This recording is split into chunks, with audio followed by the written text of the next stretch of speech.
내 손을 주께 높이 듭니다. 내 찬양 받으실 주님, 내 마음을 주께 활짝 엽니다. 내 찬양 받으실 주님, 슬픔 대신 기쁨은 죄 대신 화관은 근심 대신 찬양의 옷을 주셨네. 내 손을 주께 높이 듭니다. 내 찬양 받으실 주님, 내 마음을 주께 활짝 엽니다. 내 찬양 받으실 주님, 슬픔 대신 기쁨은 죄 대신 화관은 근심 대신 찬양의 옷을 주셨네. 내 손을 주께 높이 듭니다. 내 찬양 받으실 주님, 내 마음을 주께 활짝 엽니다. 내 찬양 받으실 주님.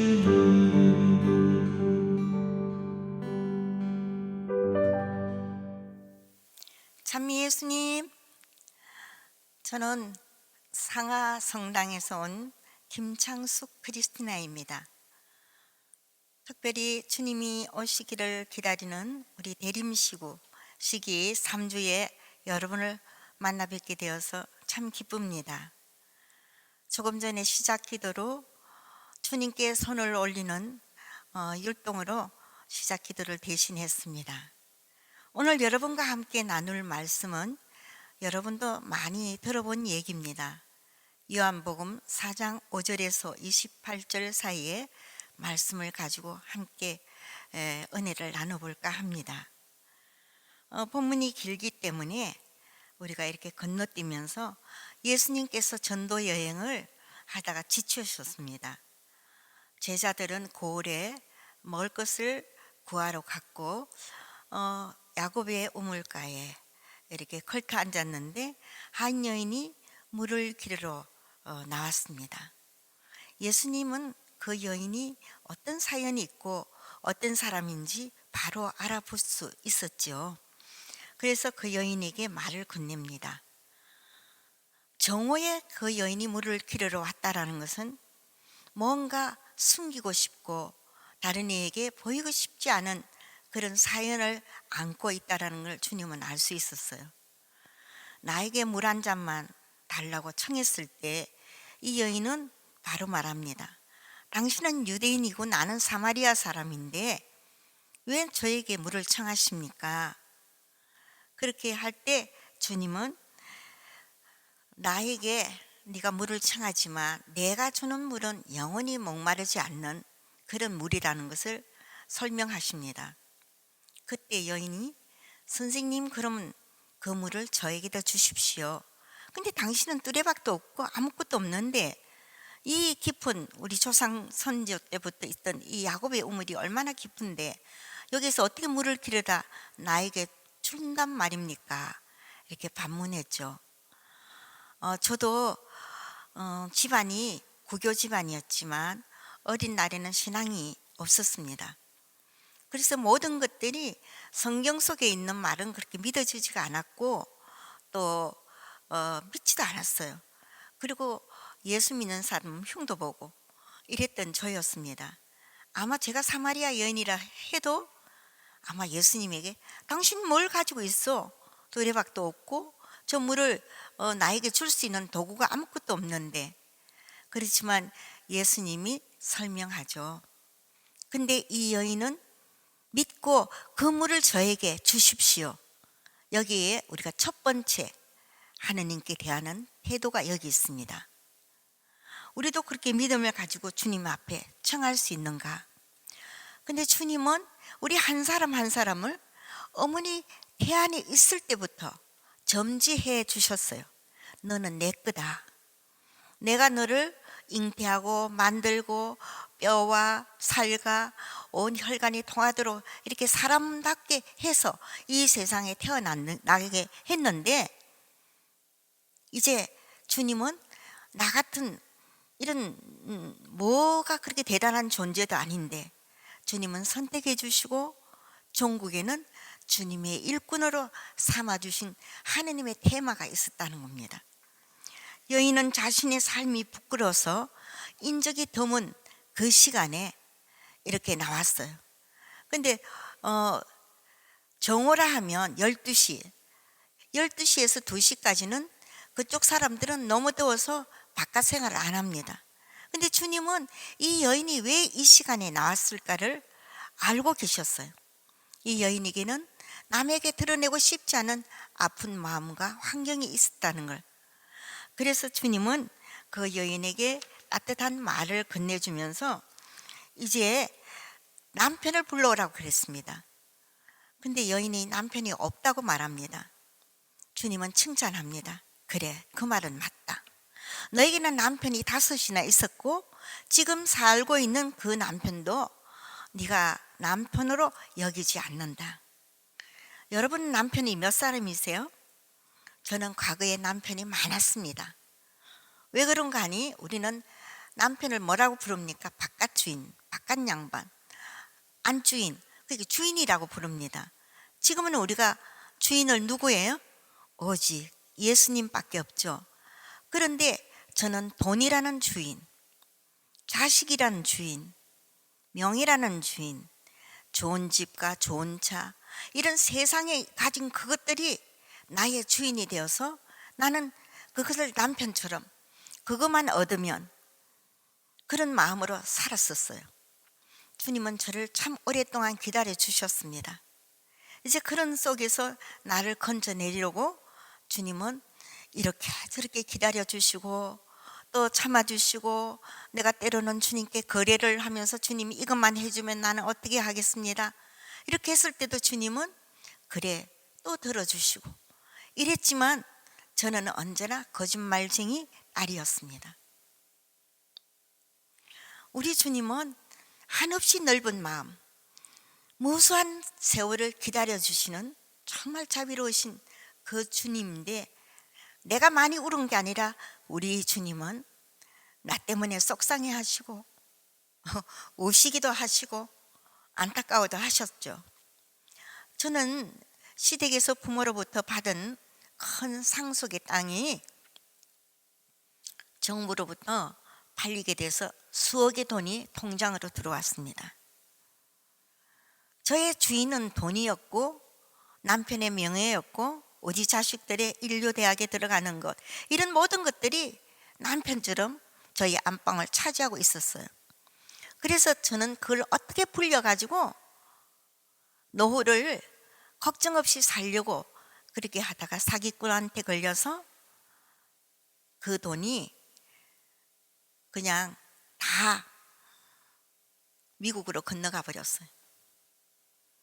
그때 옆집에 살던 베로니카라는 자매님이 저를 주님께로 인도했습니다. 나는 거기 가면 하나님 앞에 기도하면 잃어버린 돈을 찾을까 해서 그분을 따라갔지만 그것은 단기 성령 세미나였습니다. 그런데 저는 구교 집안이라서 할 줄 아는 기도라고는 묵주기도밖에 없어요. 그리고 염경기도, 책에 써 있는 그런 기도밖에 모르는데 거기 있는 사람들은 막 아버지를 찾고 울고불고 찬송을 하면 손뼉을 치고, 그래서 내가 여기 잘못 왔구나, 이거는 이단자들의 모임인데 내가 잘못 왔구나.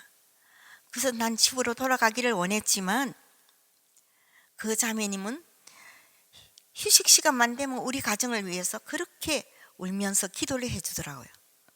너무 고마워서 난 집에 갈래요 그 말을 못했습니다. 그런데 어느 순간 어떤 강사님이 올라와서 이 말씀을 하셨습니다. 야고보 사도가 말씀하신 1장 13절 이하에 욕심이 잉태하여 죄를 낳고 죄가 자라서 죽음을 낳습니다. 저는 돈이란 그 욕심 때문에 그거를 굴려봐서 더 많은 돈을 취해보려고 하다가 이제 죄가 되고 이제 죽기에 이르는 거예요. 남편도 죽게 하고 자식들도 죽게 하고 저 자신도 죽게 하고. 정말 저는 이 말씀이 제 영혼과 골수를 쪼개기 시작했습니다. 맞습니다. 그건 지금 감옥에 갔는 그 사람 탓이 아니라 저의 욕심의 탓이었습니다.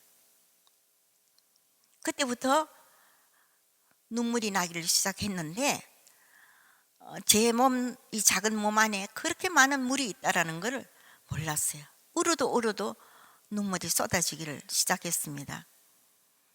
그때 저는 남편을 조금 무시하고 남편에 대한 불만이 많았던 여인이었습니다. 그래서 항상 저 인간과 이혼을 했으면, 그것이 머릿속에 박혀있던 그런 여인인데, 그날 주님을 만나고 집으로 돌아왔을 때 너무 하느님을 부르고 용서를 청하면서 했기에 목소리가 그 개신교 전도사처럼 허스키가 되어서 왔어요. 남편은 너 돈 받으러 어딜 간다더니 왜 그러냐, 싸웠냐? 그게 아니고 하느님을 만난 얘기를 했어요. 그랬더니 남편이 믿어주질 않았습니다.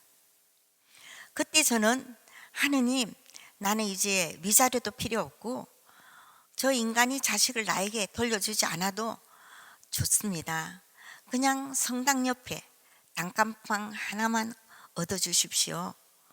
당신과 살고 싶습니다. 그런데 주님께서 저에게 들려주신 말씀, 나는 너를 38년이나 기다려왔는데 너는 네 남편을 위해서 단 며칠도 기다리지 않고 포기하느냐.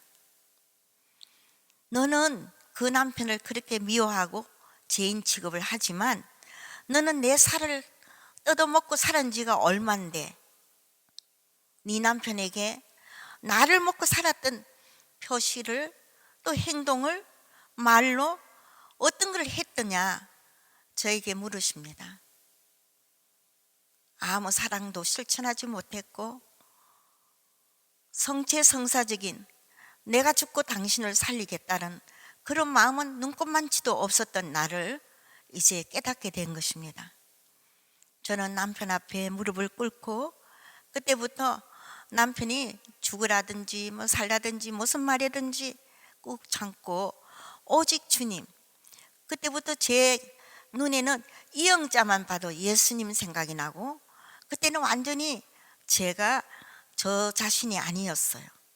그 사마리아 여인이 남편이 5이나 됐지만 그 남편도 역시 네 남편이 아니다 했던 것처럼 내가 세상 물질, 세상 명예 이런 것이 남편 자리에 있었지만 주님은 나를 일깨워 줬다는 겁니다. 이 여인도 그를 깨닫게 됐죠. 나의 과거를 환히 알아보아준 그분은 메시아가 아니신가. 이제 이 사마리아 여인은 변하기 시작합니다. 동네 사람 앞에 서지 못했던 그 여인은 이제 내가 헛된 것을 구하려던 물동이는 버려둔 채 동네로 달려갑니다. 같이 가서 봅시다. 그 사람은 메시아인 것 같습니다. 근데 이 여인의 모습이나 언행이 틀렸죠. 동네 사람들이 옛날에 보면 저 창기와 같은 저 여인이 어디 여기 와서 메시아를 논하는가 아마 돌로 던졌을 거예요. 근데 그분 말에는 힘이 있었고 그분 태도는 이제는 옛날에 그런 구질구질했던 그런 여인의 모습이 아니었기 때문에 동네 사람들은 그 여인의 말을 듣고 예수님 앞으로 몰려오기 시작했습니다. 예수님을 만나게 되면 변하게 되어 있습니다. 그래서 만남은 자기의 일생을 좌우하는 거나 마찬가지입니다. 누구를 만나느냐 따라서 저는 사기꾼을 만나서 정말 죽을 맛이었지만 주님이 저에게 다시 회생할 수 있는 기회를 주었기 때문에 저는 예수의 사람으로 바뀌어지게 됐던 것이죠. 그래서 예수를 만남으로 올바르게 살아갈 수 있게 되었습니다. 그러나 완전하진 않아요. 저도 수없이 반복되는 악습을 고치지 못한 그런 모습도 가지고 있지만 말씀이 저를 다시금 바른 길을 이렇게 갈 수 있도록 바꿔주신다는 것입니다. 그리스도는 우리의 개선 가능성을 보시는 것이 아니라 내가 비록 죄인일지라도 당신의 자비와 사랑으로 우리를 받아주시고 우리를 바꿔지도록 여러 방법으로 우리를 도와주신다는 것이죠. 내가 발견한 것, 내가 만났던 그분을 동네 사람한테 전하지 않고는 견디지 못했던 것처럼 저 역시도 이제 교회에 봉사를 하기 시작했습니다. 그 이전에는 수녀님이 크리스티나 씨 구역 좀 맡아주세요, 반장 좀 맡아주세요 뭐 이럴 때마다 뭘 핑계를 대면서 하지 않았던 제가 스스로 늘 뭘 맡으라 하면은 당연히 해야 되는 것처럼 교회에 머물기를 시작했습니다. 알리려는 열정 때문에 나의 과거를 이겨낼 수가 있었어요. 내가 사기꾼처럼 되었지만 내가 그 무수한 돈을 잃어버렸으니까 또 주변에 친구들이 같이 거기에 도모했던 사람들 돈을 정리를 못했던 그런 과거가 있었고 약점이 있었지만 주님은 그 모든 것들을 나에게 고쳐줄 수 있도록 내가 너를 구원하였으니 두려워하지 마라. 내가 너를 지명하여 불렀으니 너는 나의 것이다.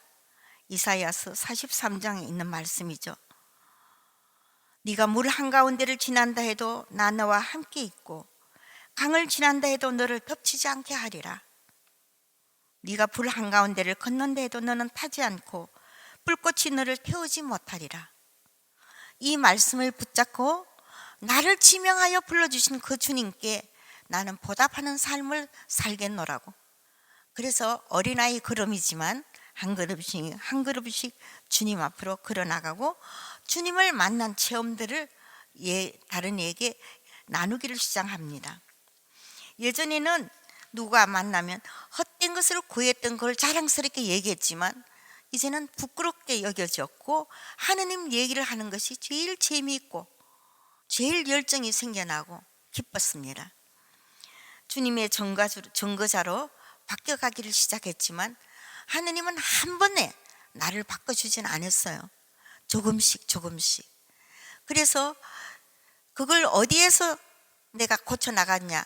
첫 번째는 밤샘 기도회라는 철야 기도회라는 곳에 가서 강사님들의 말씀을 통해서 그리고 나서 집에 와서 성경을 펼치고 읽어보는 순간에 이런 말씀이 있었네, 이런 말씀이 있었네, 주옥 같은 말씀. 그래서 성경을 붙잡고 지금은 출애굽기라고 하지 않고 탈출기라 하지만 그거를 읽고 막 너무 감사해서 그렇게 했던 지난날의 시간도 있었습니다. 주님께서는 피곤한 육신을 이끌수라도 만나는 사람을 눈여겨보셨다 그랬어요. 그래서 눈여겨보시니까 어땠어요? 중풍병자도 고쳐주시고 안전병이도 고쳐주시고 다리 저는 사람들도 고쳐주셨어요. 근데 어때요? 우리 인간들은 구원의 길로 이끌기보다 판단이 앞섭니다. 힘들어서 못합니다 하는 핑계도 됩니다. 그러나 오늘 내가 주님의 사람으로 바뀌어진다면 그런 사람을 보면 측은지심이 생기고 어떻게 이끌면 저 사람도 고칠 수가 있는데 이런 마음이 이 안에서 솟구치게 된다는 것이죠. 사마리아 여인과 저 자신은 영적으로는 치유가 돼서 과거에 세상 것에 매달려 살던 나를 바꿔서 하느님께 매달리는 자로 바꿔주셨지만 육체적인 것은 아직 덜 고쳐졌어요.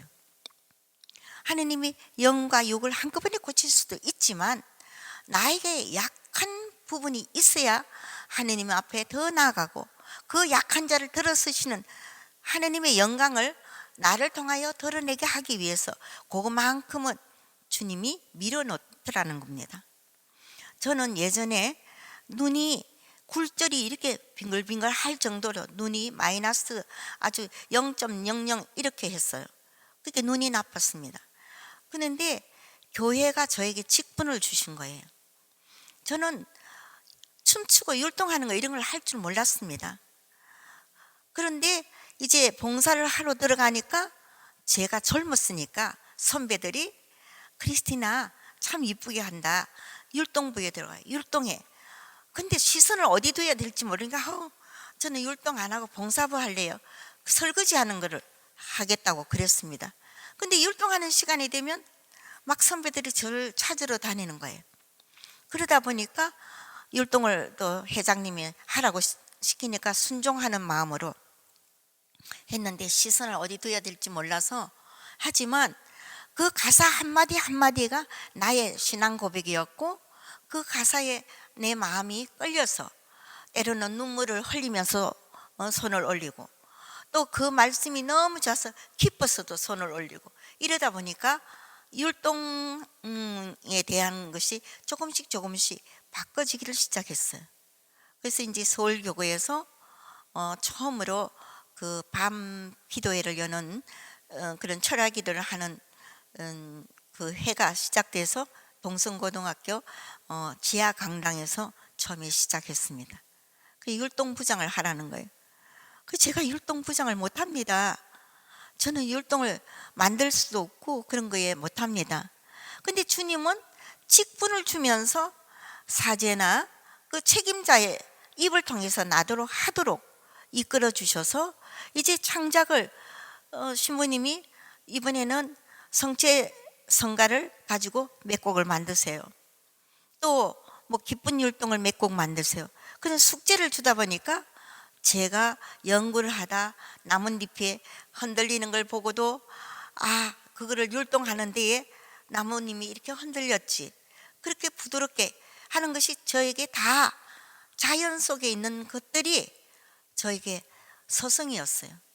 그러다 보니 율동을 하나씩 하는데 만들어서 세계대에서도 이렇게 하도록 해주셨고 하는데 평화방송에서 다 함께 성가를라는 그 프로그램에 저희들을 해달라고 거기 PD가 우리 신부님한테 연락이 왔어요. 근데 이 율동부는 가사를 전부 다 외워야 됩니다. 가사를 외우지 않으면 동작을 할 수가 없어요. 음악부는 악보를 보고 하지만 율동부는 그걸 못합니다. 그거 가사를 외워야지. 그런데 어떤 때는 월요일날 PD 수녀님이 전화 오면 목요일날 촬영이 있어요. 그러면 그 곡을 생전에 들어보지도 못한 곡인데 하느님은 제 귀에 그 곡조 멜로디가 흘러나오도록 주님은 처음 들어보는 곡이었지만 나에게 익히도록 은총을 입혀주셨어요. 그러면 그걸 만들어서 수요일날 봉사자들 데려다가 연습을 시키고 목요일날 촬영을 합니다. 근데 어떤 날은 가사를 몰랐어요. 다 못 외웠어요. 그러면은 거기 카메라 형제님이 칠판에다가 노랫말을 적어주지만 제가 안경은 벗으라고 그랬습니다. 카메라에 하고 빛이 이렇게 반사가 돼서 벗고 하라는데 캄캄하게 안 보이잖아요. 주님, 내가 눈이 이러는데 어떻게 율동을 합니까? 저는 못하겠어요. 그렇게 투덜거림의 소리를 우리 주님은 들으셨어요. 어느 날 장충체육관에서 아일린 조지 여사라는 아주 치유 봉사자가 와서 봉사를 하는데 그날 저에게 어떤 사람 눈이 고쳐졌다 말을 하지 않았습니다. 다 뭐 이런 사람 저런 사람 뭐 담배를 끊는다 다 고친데 저에게는 제가 그때 전래부에 있었기 때문에 이렇게 들고 다니면서 하는데 그 다초쯤 안경을 맞춰놨기 때문에 찾으러 갔어요. 근데 그거를 쓰니까 막 흔들려. 아니 이거 새 안경인데 왜 이렇습니까? 어지러워서 쓸 수가 없어요. 그랬더니 한번 써보라고. 그랬더니 내가 뭐 땅이 막 이렇게 저기 이렇게 막 파도 치는 것처럼 보여서 안 되겠다고. 그런데 그분이 다시 시력 검사를 해보더니 아니 눈이 굉장히 좋아졌는데요? 이러면 안경 안 써도 되겠는데요? 아, 정말입니까? 저 안경 안 쓰면 한치 앞도 잘 안 보이는데요? 그런데 그 후로 안경을 벗게 해주셨다는 거. 나의 투덜거림도 주님은 기억했던가? 네가 율동을 할 때에 그것이 장애가 된다면 네 눈을 밝게 해주리라. 주님은 그래서 제 눈을 고쳐주셨어요. 그때부터 제가 안경을 벗고 지금도 이렇게 작은 성경책도 그냥 보고 읽는 거예요. 이렇게 우리 주님은 나의 육체도 고쳐주시고, 또 어느 날 성탄 전야에 미사를 갔는데 그날 갔다 와서 그 책상 위에 농이에 뭘 끄집어내려고 책상 의자에 발을 얹고 책상에 한 발을 얹고 끄집어내는 순간 책상 의자가 바퀴가 달려있으니까 쭉 밀리면서 제가 그 책상 모서리에 탁 찍혔어요. 갈비 3대가 금이 갔습니다. 그래서 이제 병원으로 실려갔는데 거기서 꼼짝도 못하게 합판 위에 뉘어놨습니다. 그럴 때 왜 기침은 그렇게 자주 나오고 웃음은 왜 그렇게 잘 나오는지 그때마다 여기가 흔들리고 아파서 견딜 수가 없는데 제 마음은 주님 집에 가면은 우리 주님은 능치 못할 일이 없기에 이것 좀은 고쳐주실 수 있다. 이런 믿음의 그게 자꾸 여기서부터 솟구쳐 오르는 거예요. 그래서 남편에게 얘기했습니다. 나 철야가면 나을 것 같은데 했더니 너같이 그런 생각을 가진 광신도라고 하는 거야.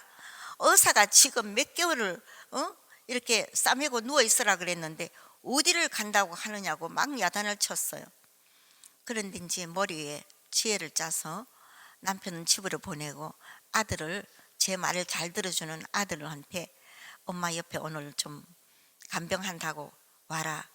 그래서 그 아들이 이제 와서 엄마가 꼭 철야가면 나을 것 같다. 그러니까 아버지한테 비밀로 하고 날 좀 갈 수 있게 해달라. 그랬더니 엄마 괜찮겠어요? 괜찮겠어요? 난 몰라. 내일 아버지한테 들키면 나도 혼나. 막 그러면서 갔습니다. 이 가슴을 끌어안고 갔어요. 그런데 봉사자들한테 보는마다 나 갈비 3대나 나갔대. 기도해줘, 기도해줘. 막 그렇게 얘기를 했는데 이제 진행하시는 분은 바깥에서 진행을 하기 때문에 내 그 얘기를 못 들었어요.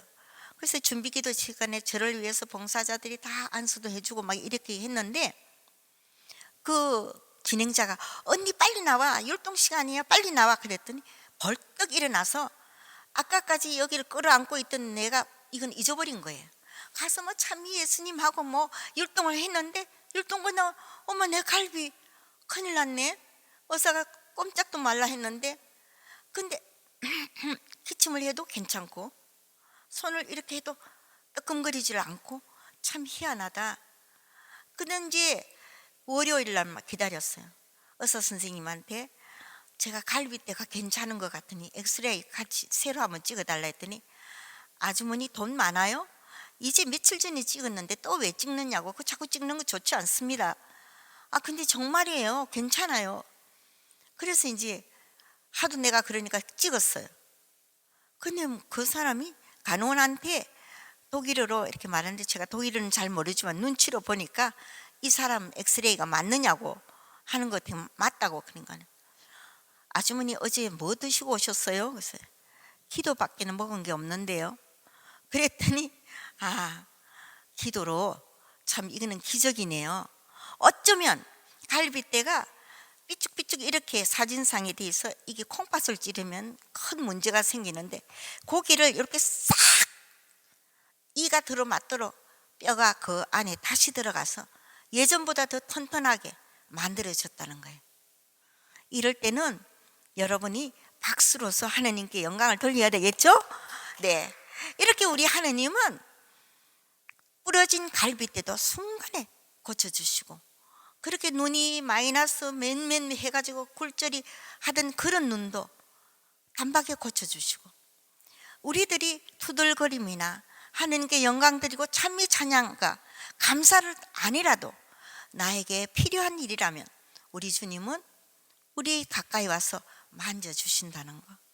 그래서 내 육체도 고쳐지면서 저는 이런 체험을 통하다 보니까 믿음이 더욱더 쌓여지기를 시작했습니다. 여러분도 말씀을 통해서도 하지만 나의 환경이나 내 육체 안에서 기적과 이적을 보면 그것이 또 나에게 큰 믿음으로 다가온다는 것입니다. 아멘이죠? 네, 안전뱅이를 고쳐주었던 베드로처럼 내 이름으로 마귀도 쫓아내고 기이한 언어도, 또 이러한 언어를 하고 뱀을 지거나 독을 마셔도 아무렇지 않는다고 마르코 복음사가는 말씀하셨습니다. 먼저 우리 안에 어둠을 몰아내자. 그 여인도 그렇게 과거에는 이 남자 저 남자 했지만 전도사로 바뀌어졌던 것처럼 우리도 예전에는 돈이면 최고고 세상 거금은 최고인 줄 알았지만 이제는 말이 바뀌어졌죠. 그런 말을 하지 못하도록 우리의 혀를 굳은 열쇠로 채운 듯이 마귀가 우리에게 험한 말하고 쌍스러운 말하고 이렇게 했던 우리의 혀를 풀어지도록 하느님은 하시기 때문에 이제 내 이름으로, 누구의 이름요?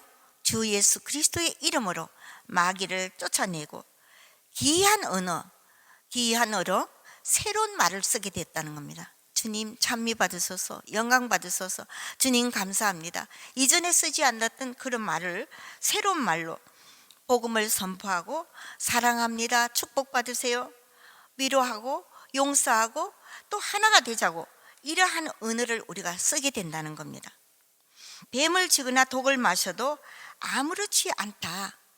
내가 수모를 당하고 험담을 누구로부터 듣고 모욕을 당하고 들어도 그것이 뱀을 지었을 때 독이 내 안에 들어온 것처럼 하지 않고 나는 그걸 밀어낼 수 있는 힘을 얻는다는 겁니다. 또 내가 큰 치유 은사가 아니라 할지라도 병자에게 손을 얹고 그렇게 기도했을 때 내 이름으로 하는 것이 아니라 주 예수 그리스도의 이름으로 하기 때문에 내적 치유나 그 사람에게 기쁨과 평화를 줄 수 있는 그런 사람으로 변화가 된다는 것입니다. 오늘 그 여인이 구체적으로 그렇게 변화됐다는 것은 하지 않았지만 성경 속에서 그러한 것을 우리에게 알려주시는 말씀들이 있다는 겁니다. 신앙은 나를 따르라 하면 예, 나를 믿느냐 하면 예. 매일매일 무거운 십자가를 지고도 주님을 만났기 때문에 주님의 약속의 말씀을 믿기에 우리는 변화된 우리의 모습을 세상에 보여주고 알리는 것이죠. 루카복음 10장 23절 이하에도 너희가 보는 것을 보는 눈은 행복하다. 내가 너희에게 말한다. 많은 예언자와 임금이 너희가 보는 것을 보려고 하였지만 보지 못하였고 너희가 듣는 것을 들으려고 하였지만 듣지 못하였다.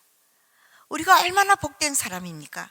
우리는 지금 주님이 하신 일을 보고 있고 주님이 말씀하신 것을 듣고 있으니 그런 사람들을 보다 우리는 복된 사람들이란 것이죠. 그래서 주님은 우리에게 두려워하지 마라 365번이나 성서에 기록되어 있답니다. 저는 헤아리 보지 않았지만 성사학자들이 말씀하기를, 그러면 매일같이 주님은 우리에게 두려워하지 마라, 내가 너를 지켜준다, 두려워하지 마라, 너를 만드신 분이 내다, 너를 만들어주는 것도 내고 네 곁에 항상 동행하는 이도 내다, 그러니까 두려워하지 마라. 마태복음 11장 6절에 나에게 의심을 품지 않는 이는 행복하다. 그렇습니다. 마귀는 언제나 우리에게 의심하고 믿지 않도록 우리에게 그럴듯하게 하지만 지난날에 나를 고쳐주셨던 그 주님을 다시 떠올리면서 그때 해주셨던 그 주님이 어제와 오늘 내일도 영원히 동일하다는 걸 여러분이 믿으신다면 우리는 그런 일 때문이 아니고 하느님의 자비에 따라 성령을 통하여 거듭나고 새로워지도록 우리 주님은 당신의 성령의 물로 우리를 씻으시고 구원하시는 것입니다. 오늘의 내가 나 된 것은 하느님의 은총으로 된 것이며 오직 나와 함께 하신 하느님의 은혜입니다. 또한 교회에 머물렀기에 교회가 저를 키워주셨기에 오늘 저라는 이 존재가 이렇게 여러분 앞에 설 수 있게 됐다는 것입니다. 영성은 무엇입니까? 하느님의 신앙 안에 젖어드는 것이 영성입니다. 여러분도 나는 뭐 그렇게 차원까지 올라가지는 않는다, 절대 그렇지 않습니다. 하느님을 믿고 하느님의 자비와 사랑에 의탁한다면 여러분 저보다 더 훌륭한 경지에까지 오를 수 있도록 하느님은 이끌어 주신다는 것입니다. 주님이 오늘도 우리에게 이르십니다. 사랑하는 아가야, 내가 너에게 얘기한다. 네가 피곤한 육신을 끌고라도 한다면 네 안에 그 황폐하게 된 게 무엇인가? 나에게 부족함은 무엇인가? 내가 외로움과 고통을 겪고 있는 이 원인은 어디에서 왔는가? 나의 목마름은 무엇이며 나의 초라함과 나를 지치게 하는 것은 무엇인가? 주님은 영원히 마르지 않는 샘솟는 물을 지니신 분입니다. 그분에게 나의 황폐한 이 영혼과 육신을 보여드리고 나의 목마름이 이런 세상 것 때문에 아직도 이걸 끊어내지 못했기 때문에 그렇다는 걸 고백하게 된다면 주님은 우리에게 영원히 목마르지 않는 성령의 물을 가득히 채워주실 것입니다. 이제 그분은 며칠 후면 곧 오십니다. 우리는 그분을 기다리는 존재들입니다. 작년에 왔는데 또 그렇다고 우리 주님은 어떤 그런 역사책에 있는 것처럼 해마다 오는 것을 행사로 하는 것이 아니라 내가 1년 동안 나는 어떻게 살았으며 나를 구원하러 오신 그분을 맞아들일 만한 상태로 바뀌어졌는가 한번 돌아보면서 오늘은 특별히 자비주일, 벌거벗은 겨울 나무들을 바라보며 춥고 아픈 이들을 보고 느낄 수 있는 주님의 사랑 많은 자녀들로 변화되어야 될 줄 믿습니다. 사랑을 가장 많이 이야기하는 곳에는 실상 사랑이 없습니다.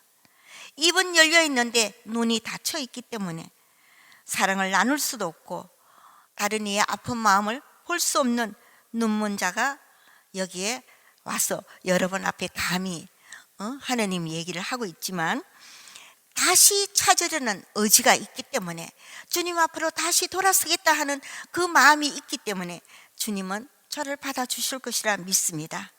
그래서 주님께 우리 모두 자비를 청합시다.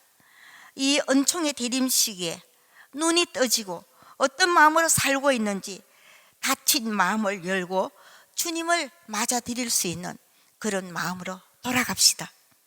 여러분은 하실 수 있고 우리 교회가 여러분을 도와서 많은 신자들이 고해 성사를 받으면서 사제들은 우리의 마음을 또 주님의 거룩한 성일로 씻어주시고 튼튼한 사람이 되도록 그래서 아기 예수님을 받아 안을 수 있는 사람으로 바꿔주리라 믿습니다.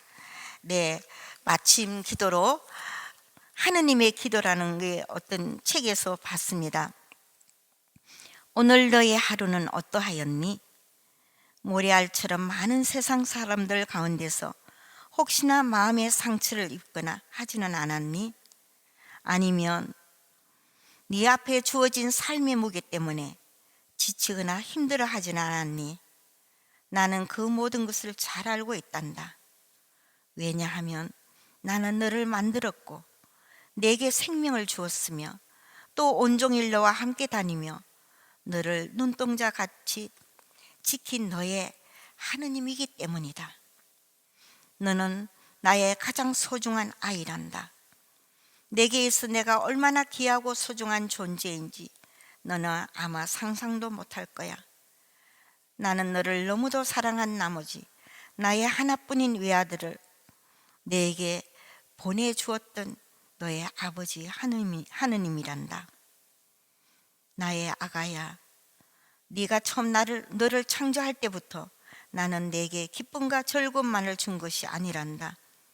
너의 생활 속에 참된 기쁨과 평안을 허락하면서도 나는 내게 고통과 슬픔을 함께 주었지.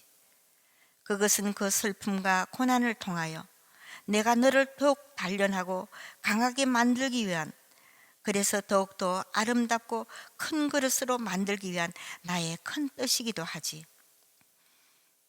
때때로 네가 넘어지고 절망하고 있을 때, 슬픔에 겨워 어찌할지 몰라 하고 있을 때, 너의 마음 못지않게, 아니 너보다 나는 더 아픈 마음으로 너를 걱정하고 있단다. 그러나 사랑하는 나의 아가야, 나는 네가 그렇게 힘없이 주저앉아 있기만을 원하지 않는단다. 내가 너를 사랑하기 때문에 그런 가운데서도 끊임없이 너를 지키고 있지만, 나는 너의 인격을 존중하는 하느님이기 때문에 언제나 네게 먼저 기회를 준단다. 나는 너를 일으키려고 너에게 힘과 용기를 주며 또 기쁨과 소망을 주는 너의 아버지 하느님이다. 사랑하는 내 아가야, 이제 얼마 후면 내 아들 예수가 세상에 태어나고 너희들을 새롭게 다시 일어설 수 있던 구원자로서 이제 그 고통 속에서도 내 아들 예수가 너희들을 구원하러 이 땅에 내려갈 때 너희들은 이렇게 결심했으면 좋겠다. 밤이 물러가고 낮이 가까이 왔습니다. 그러니 어둠의 행실을 벗어버리고 빛의 갑옷을 입읍시다. 대낮에 행동하듯이 품위 있게 살아갑시다.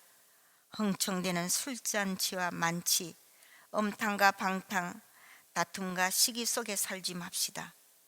그 대신에 주 예수 그리스도를 입으십시오.